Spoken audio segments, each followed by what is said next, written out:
Oh,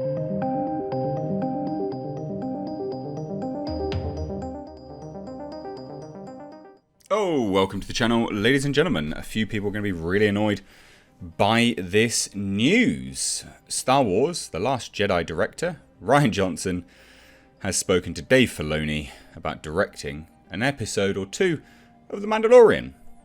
Very divisive. This will annoy a lot of people. This will get a lot of people's backs up. But fear not. I mean, he's pretty busy at the moment. And hopefully Dave Filoni has him under lock and key if he does do anything directing-wise on The Mandalorian. Now, there is some positivity here, which will obviously annoy... A lot of people are going to be annoyed hearing Rian Johnson back associated with Star Wars, and I get that.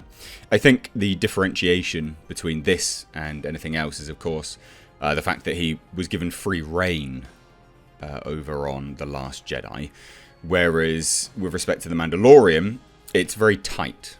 You know, they get given a script and they must work it out. Whereas he wrote and worked on The Last Jedi in that respect. So he was given free reign. So hopefully there's something positive to kind of wash the salt out of your mouths with respect to this. And I get it. Like, I'm not saying don't be annoyed. Like, I get the annoyance. So we'll dive into this today. Just before I do, got to say we've got memberships open on the channel. If you want to support the channel, you can for as little as 99p. per month. You get benefits with that. And also, we have Patreon, as well as my DVD, my Blu-ray is linked down below in the description box. Support the channel that you enjoy and you like and you keep coming back to. Would really appreciate that. The Blu-ray is, of course, for Black Fields, my debut film. There is the film there's the prequel film, as well as an hour-long making-of documentary. That is all on the Blu-ray, link down below. We've only got 100 left of a 500 batch, so check it out, link in the description box. Right, let's dive into this, shall we? So, Rian Johnson's take on the Star Wars franchise may have divided fans, but there was still a lot to love about The Last Jedi. This is just the article. I am not saying this.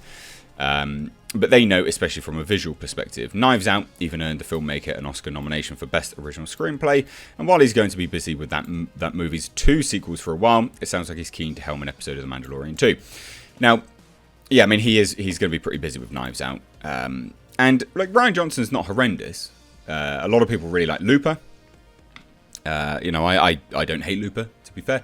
A lot of people like it. A lot of people hate it. Again, divisive, I guess.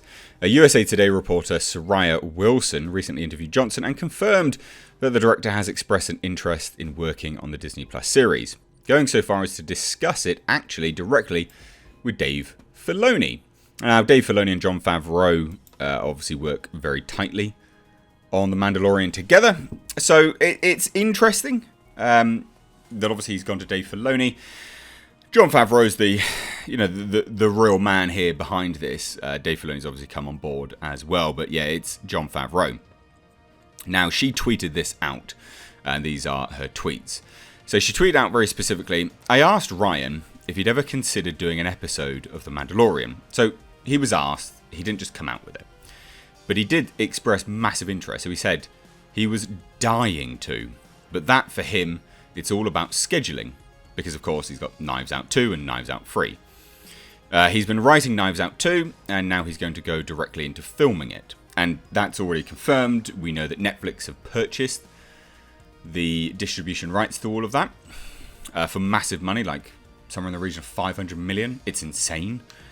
Absolute madness. And he's got 100 million on the back end of it as well, on top of the $500 million. It's crazy. Like, that's absolute madness. So it continues and said, so it would be a matter of finding time to break away and do it. He said he has spoken to Dave Filoni about it, and he had gone and visited the set during Season 1. So it sounds like he's been doing it around the Season 1 period. He said it was so cool, and I told him I was very jealous. He had seen Baby Yoda months before the reveal. He said it was fascinating seeing the way that they're shooting the show. He asked if I'd seen behind-the-scenes stuff. Of course I have. He said when he was standing there in that space and they did the thing where they moved the camera and the perspective on the screen shifted, he said he almost fell over. You get vertigo. And that's interesting. That's obviously a tidbit of information to do with the technology. It is incredibly technologically advanced stuff that they're doing, and it is really, really groundbreaking. Really, really is. Now, it said further that it's almost like virtual reality, that it's fascinating and feels so real when you're standing there. It's really interesting to see how it translates on screen. The rest of it's kind of pointless. But the take-home stuff from this, right, is that he really wants to do it. Right? He really, really wants to do it. He's dying to. He's spoken to Dave Filoni. He's visited the set. He would have asked to do this. I doubt he would have been just randomly invited. He's not a man that, he's not going to get social media buzz by posting something. Not positive anyway. So he would have asked to go to the set, I would imagine. But also, he's out and out saying, look, it's to do a Knives Out 2. I'm busy. I'm writing this. I'm writing that. So a few things to consider here, right? Each director of The Mandalorian brings their directing style. There's that Robert Rodriguez episode of The Mandalorian with Boba Fett in it. And that's very much Robert Rodriguez, right? It is a Rodriguez mini-film. And it's great. It works really, really well. But he was handed a script. They are not going to allow Rian Johnson free reign on The Mandalorian. So really it comes down to a perspective of, well, do you like his directorial style? Do you like the way he frames shots? Do you like the performance he gets from actors? Now, he was given the actors for The Last Jedi. Okay, he was given them. He wasn't able to hire certain people. So the performances he was getting out of those actors was the performances they could personally give. And I'm not trying to defend him, but I'm trying to give some possibility of some positiveness here. Daisy Ridley, not a great actress. Everyone else was doing their best with a crap script, which he wrote, and that's garbage. But for The Mandalorian, he won't be writing the script. He'll be given it.